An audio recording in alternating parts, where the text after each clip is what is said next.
Welcome to பிரியாஸ்ரீ kitchen. இன்றைக்கி நம்ம பார்க்க போகிறது மோஸ்ட் ரெக்வஸ்டட் வீடியோவான மட்டன் பிரியாணி தான். இப்போ பார்த்தீங்கன்னா அது எவ்வளோ சூப்பராக உதிரி உதிரியாக வருது இல்லையா? ஸோ இந்த மாதிரி ஒரு சூப்பரான மட்டன் பிரியாணி செய்யலாம். அது எப்படி பண்ணலான்னு பார்க்கலாம் வாங்க.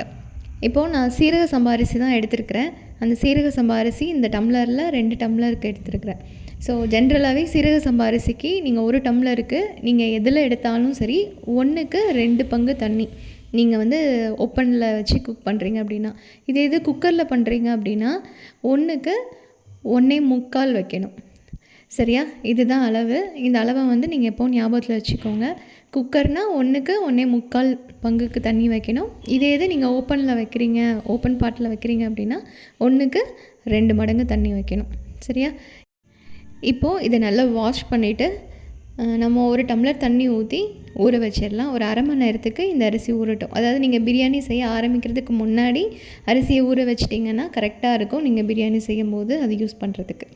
ஓகேவா? ஸோ இதை கழுவியாச்சு. இப்போது நம்ம எடுத்த டம்ளர் இருக்கு இல்லையா, அதில் 1 பங்கு தண்ணியை வந்து இதில் ஊற்றி நம்ம ஊற வச்சிடலாம். அடுத்து மட்டனை வாஷ் பண்ணிடலாம்.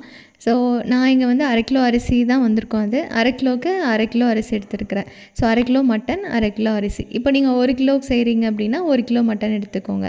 இதே மாதிரி ஈக்குவல் ப்ரொப்போர்ஷனில் இருந்ததுன்னா உங்களுக்கு பிரியாணி ரொம்ப டேஸ்ட்டாக இருக்கும். இல்லைன்னா ஒன்றும் ப்ராப்ளம் இல்லை, நீங்கள் கம்மியாக மட்டன் வாங்கிட்டு அரிசி ஜாஸ்தியாக போட்டுக்கோங்க. அதே மாதிரி மட்டன் வாங்கும்போது பிரியாணிக்குன்னு வாங்கும்போது கொழுப்போடு சேர்த்து வாங்குங்க. அப்போவும் பிரியாணி நல்லா டேஸ்ட்டாக வரும். இப்போது நான் மஞ்சள் போட்டு வாஷ் பண்ணிட்டேன். வாஷ் பண்ணதுக்கப்புறமா இதில் வந்து இஞ்சி பூண்டு பேஸ்ட்டு ஒரு 1/2 ஸ்பூனும் இந்த மட்டனுக்கு தேவையான அளவு உப்பு மட்டும் ஆட் பண்ணி நம்ம குக்கரில் ஒரே ஒரு விசில் வச்சு எடுத்துக்கலாம். இப்போ இலை ஆட்டு கறியாக இருந்தால் மட்டும் நீங்கள் குக்கரில் வைக்க தேவையில்லை. அப்படியே நீங்கள் ஓப்பன் பாட்டிலே குக் பண்ணும்போது இன்னும் கொஞ்சம் நேரம் சேர்த்து குக் பண்ணி நீங்கள் அரிசி போட்டிங்கன்னா அது கரெக்டாக இருக்கும்.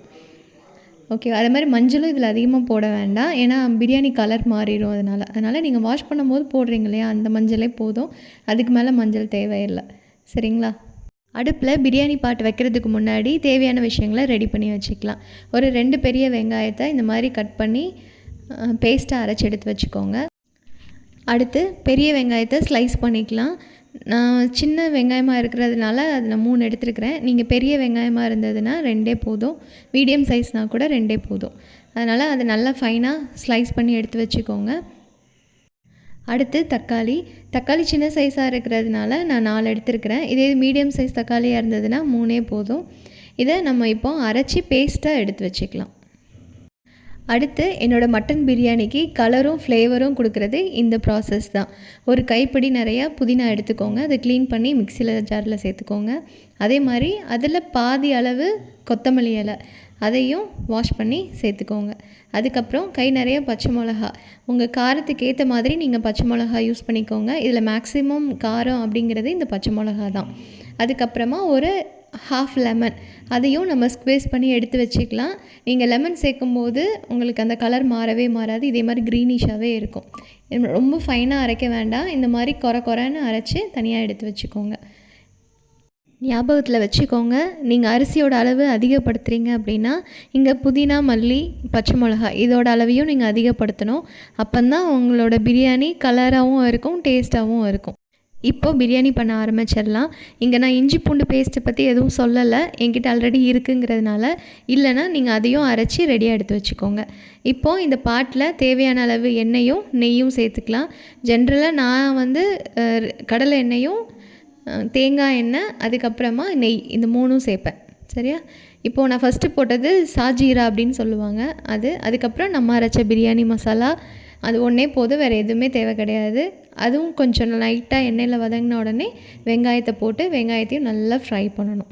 இந்த வெங்காயம் கலர் நல்லா மாறணும். அப்போந்தான் உங்களுக்கு அந்த பிரியாணியோட கலரும் நல்லாயிருக்கும், டேஸ்ட்டும் நல்லாயிருக்கும். உப்பு அப்படின்னு வரும்போது நீங்கள் ஃபஸ்ட்டே அரிசிக்கு ஏற்ற அளவு உப்பு தனியாக எடுத்து வச்சுக்கோங்க. ஒவ்வொரு டைம்லேயும் நான் உப்பு ஆட் பண்ணுவேன். நான் என்ன பண்ணுவேன்னா உப்பு தனியாக எடுத்து வச்சுருவேன். எவ்வளோ அரிசிக்கு நான் அந்த அரிசிக்கு உப்பு எடுத்து வச்சுட்டு வெங்காயம் வதங்கும் போது உப்பு போடுவேன். அதே மாதிரி தக்காளி வதங்கும் போது உப்பு போடுவேன். மட்டன் வேக வைக்கும் போது உப்பு போடுவேன். அவ்வளோதான். இந்த 3 டைம்லேயும் அந்த உப்பு ஆட் பண்ணிடுவேன். அப்போது டேஸ்ட்டே பார்க்கலனாலும் உங்களுக்கு வந்து உப்பு சரியாக இருக்கும். ஸோ வெங்காயம் நல்லா ப்ரௌன் ஆனதுக்கப்புறமா வெங்காய பேஸ்ட்டையும் ஆட் பண்ணி இந்த மாதிரி நல்லா ப்ரௌனாக வதக்கிடுங்க. இந்த கலர் நல்லா வந்தால் தான் உங்கள் பிரியாணியும் நல்லா கலராக வரும், டேஸ்ட்டாகவும் இருக்கும். சரியா? இப்போ நல்லா வதங்கிருச்சு வெங்காயம், அந்த கலர் நல்லா மாறினதுக்கப்புறமா இதில் இஞ்சி பூண்டு பேஸ்ட் ஆட் பண்ணிடலாம். இப்போது 1.5 ஸ்பூன் இஞ்சி பூண்டு பேஸ்ட் நான் ஆட் பண்ணியிருக்கேன் இதில். ஸோ இஞ்சி பூண்டு பேஸ்ட் போட்டு அதுவும் நல்லா வதக்கிடுங்க. அந்த ரா ஃப்ளேவர் எல்லாம் போயிடட்டும். போனதுக்கப்புறமா நம்ம அதில் தக்காளி ஆட் பண்ணலாம். நம்ம தக்காளி அரைச்சி தான் வச்சுருக்குறோம், அதனால் அந்த தக்காளியை அப்படியே நம்ம ஆட் பண்ணிடலாம். தக்காளி சீக்கிரமாக குக் ஆகிறதுக்கு இந்த டைமில் நம்ம உப்பு கொஞ்சம் ஆட் பண்ணிக்கலாம். உப்பு ஆட் பண்ணிவிட்டு தக்காளி நல்லா கிளறி விடுங்க. தக்காளி நல்லா குக் ஆகட்டும். ஸோ தக்காளி நல்லா குக் ஆனதுக்கப்புறமா நம்ம இதில் மசாலா பொடி சேர்க்கலாம். இப்போ நான் இங்கே யூஸ் பண்ணியிருக்கிறது கறி மசாலா பொடி ஆட் பண்ணியிருக்கிறேன். நான் ஜென்ரலாக சக்தி கறி மசாலா பொடி தான் ஆட் பண்ணுவேன். நீங்கள் அதையே ஆட் பண்ணிக்கோங்க. இல்லை உங்கள் வீட்டில் அரைச்ச பொடியாக இருந்தாலும் அதையும் ஆட் பண்ணிக்கோங்க. உங்கள் காரத்துக்கு ஏற்ற அளவு அதை ஆட் பண்ணிக்கோங்க. ஒன்று கறி மசாலா பொடி இல்லைன்னா சக்தி மட்டன் மசாலா பொடி, இந்த ரெண்டில் எது வேணாலும் நீங்கள் ஆட் பண்ணிக்கலாம். ஸோ அதையும் ஆட் பண்ணி நல்லா கிளறி விடுங்க. அந்த ரா ஃப்ளேவர் எல்லாமே போகணும். இந்த டைமில் தேவைன்னா எண்ணெய் கொஞ்சம் ஆட் பண்ணிக்கோங்க. எண்ணெய் ஆட் பண்ணி அந்த மசாலாவோட ஃப்ளேவர் எல்லாம் போகிற அளவுக்கு நல்லா அதை வதக்கிடுங்க. அதுக்கப்புறமா அதில் கொஞ்சமாக கேர்டு ஆட் பண்ணியிருக்கேன். 1 டேபிள் ஸ்பூன் இருக்கும் அந்த கேர்டு. அந்த டேபிள் ஸ்பூன் கேர்டு ஆட் பண்ணி அதையும் நல்லா கிளறி விடுங்க. அதுக்கப்புறமா நம்ம அரைச்சி வச்சுருக்கோம் இல்லையா புதினா மல்லி பேஸ்ட், அதையும் இதில் ஆட் பண்ணியிருக்கலாம். ஸோ இந்த பேஸ்ட்டு ஆட் பண்ணி இதையும் நல்லா கிளறி விடுங்க. இது நல்லா கலந்து விட்டு இது நல்லா குக் ஆகட்டும். கொஞ்சம் நேரம் சிம்மில் வச்சு மூடி போட்டு குக் பண்ணுங்கள். இந்த எண்ணெயெல்லாம் இந்த அளவுக்கு பிரிஞ்சு வரணும், அந்த அளவுக்கு குக் பண்ணுங்கள். இந்த மாதிரி எண்ணெயெல்லாம் பிரிஞ்சு வந்ததுக்கப்புறமா நான் ஆல்ரெடி மட்டன் வேக வச்சுருக்கோம் இல்லையா, அந்த மட்டன் பீஸை மட்டும் எடுத்து இதில் ஆட் பண்ணியிருக்கேன். இதில் ஆட் பண்ணி நீங்கள் அதையும் கொஞ்சம் அந்த மசாலாவோட கொஞ்சம் நேரம் கிளறி விடுங்க. ரொம்ப நேரம் கிளறணும்னு அவசியம் இல்லை, ஒரு 5 மினிட்ஸ் கிளறி விடுங்க. அந்த மசாலா எல்லாம் அந்த மட்டனில் சேரட்டும். அந்த அளவுக்கு கலந்து விட்டதுக்கப்புறமா அடுத்து இந்த பிரியாணிக்கு தேவையான அளவு தண்ணி ஆட் பண்ணிடலாம். மட்டன் வேக வச்ச தண்ணியையும் கணக்கு எடுத்துக்கோங்க. அதே மாதிரி அரிசியில் ஊற வச்சுருக்கிற தண்ணியும் கணக்கு எடுத்துக்கோங்க. அது போக உங்களுக்கு எவ்வளோ தண்ணி வேணுமோ அந்த தண்ணியை ஆட் பண்ணிக்கலாம். ஸோ 1 டம்ளர் ரைஸுக்கு 2 டம்ளர் தண்ணி ஞாபகத்தில் வச்சுக்கோங்க, ஓப்பன் பாட்டாக இருந்ததுன்னா. இப்போ தண்ணியெல்லாம் ஆட் பண்ணியாச்சு. ரைஸ்லேயும் தண்ணி இருந்தது இல்லையா, அதையும் நான் ஆட் பண்ணிட்டேன். ஸோ இந்த தண்ணி நல்லா கொதிக்கட்டும். இந்த டைமில் நீங்கள் உப்பு காரம் எது பார்க்கணுன்னாலும் செக் பண்ணிக்கோங்க. இப்போ மூடி போட்டு நல்லா கொதிக்க விட்டுறலாம். தண்ணி நல்லா கொதிக்கட்டும். அந்த நல்லா தண்ணி கொதித்ததுக்கப்புறமா தான் ரைஸ் ஆட் பண்ணணும், சரியா? ஃபுல் ஃப்ளேம் வச்சு விட்டுருங்க. ஃபுல் ஃப்ளேம் வச்சுட்டு தண்ணியை கொதிக்க விடுங்க. இந்த தண்ணி கொதித்தது உடனே போட வேண்டாம், ஒரு 5 நிமிஷமாவது இந்த தண்ணி நல்லா கொதிக்கட்டும். அதுக்கப்புறமா நம்ம அரிசி ஆட் பண்ணலாம். இப்போ நல்லா கொதிச்சிருச்சு. இந்த டைமில் நம்ம அரிசி ஆட் பண்ணிடலாம். ஸோ அரிசியை மொத்தமாக ஒரே இடத்துல போடாமல் ஃபுல்லாக நல்லா ஸ்ப்ரெட் பண்ணி போட்டு விடுங்க. அரிசி எல்லாம் போட்டதுக்கப்புறமா அதை நல்லா கிளறி விடுங்க. அரிசி எங்கேயுமே கீழே ஒட்டாத அளவுக்கு நல்லா கிளறி விடுங்க. ரொம்ப கிளறக்கூடாது. அப்படி கிளறினீங்கன்னா அரிசி உடஞ்சி பிரியாணி ஒரு மாதிரி மேஷ் ஆகிடும். அதனால் லைட்டாக மட்டும் கலந்து விட்டுக்கோங்க. அந்த தண்ணியெல்லாம் வற்றுற அளவுக்கு நம்ம என்ன பண்ணணுன்னா ஒவ்வொரு தடவையும் கிளறி விட்டுக்கணும், சரிங்களா? இப்போ என்னென்னா நீங்கள் இதெல்லாம் செய்யும் போது உங்களோட அடுப்பு ஃபுல் ஃப்ளேமில் வச்சுக்கோங்க. சிம்மில் வைக்க வேண்டாம், மீடியம்லேயும் வைக்க வேண்டாம். ஹை ஃப்ளேமில் வச்சுட்டு இந்த அரிசியை வேக விடுங்க. இந்த தண்ணியெல்லாம் நல்லா வற்றணும். ஸோ வற்றினதுக்கப்புறமா நம்ம தம் போட்டுடலாம். இப்போ பார்த்திங்கன்னா தெரியும், நல்லா தண்ணியெல்லாம் வற்றிருச்சு. இந்த அளவு இருந்தால் போதும். லைட்டாக தண்ணி மேலே தெரிகிற மாதிரி இருக்கிற டைமில் நீங்கள் தம் போட்டுருங்க. தண்ணி ஃபுல்லாக ட்ரை ஆகிடுச்சுன்னா நீங்கள் தம் போட்டிங்கன்னா அடி பிடிக்க ஆரம்பிச்சிடும்.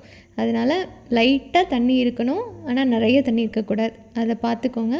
அந்த அளவுக்கு இருக்கும்போது நீங்கள் தம் போட்டிங்கன்னா சரியாக இருக்கும். இப்போ நான் என்கிட்ட இருக்கிற தோசை சட்டியில் தான் எப்போவுமே தம் போடுவேன். அதே மாதிரி வச்சுட்டேன். இப்போது கடைசியாக கொஞ்சம் புதினா இலை நம்ம ஸ்ப்ரெட் பண்ணி விட்டுக்கலாம். ஃப்ளேவர் நல்லா இருக்கும் அதுக்காக. ஸோ புதினா இலையும் போட்டதுக்கப்புறமா சிலருக்கு வேணும்னா நீங்கள் இந்த டைமில் கொஞ்சம் நெய்யும் சேர்த்துக்கலாம், இல்லாட்டி விட்டுருங்க.